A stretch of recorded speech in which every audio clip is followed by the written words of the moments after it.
ঐতিহ্যবাহী উপস্থিত সম্মানিত মুসলিমবৃন্দ, আসসালামু আলাইকুম। আল্লাহর অশেষ রহমতে দীর্ঘ 1 বছর পর 1 মাস সিয়াম সাধনা শেষে ঐতিহ্যবাহী কেন্দ্রীয় জামাতের প্রথম জামাতের সম্মানিত ইমাম আব্দুল্লাহ আল মামুন। আলহামদুলিল্লাহ 8:30 হয়ে গেছে। আমি আর কথা বলবো না, শুধু নামাজের তরতিবটা শেখাইতেছি।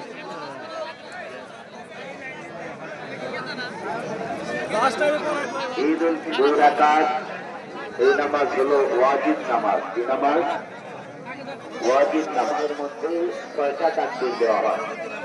কয়টা তাকবীর? 6টা তাকবীর। এই তাকবীর গুলো ওয়াজিব। এই তাকবীর গুলো কি ছুটে গেলে নামাজের ত্রুটি হবে।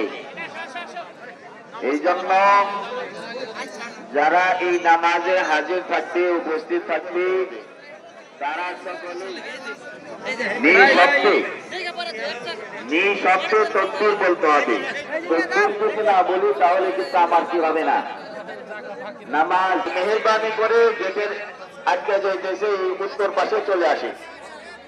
সরাসরি ঈদুল ফিতর 2 রাকাত ওয়াজিব নামাজ অতিরিক্ত 6 তাকবীরের সাথে এই ইমামের পিছনে আদায় করতেছি। আল্লাহু আকবার। আবার বলি নিয়তটা।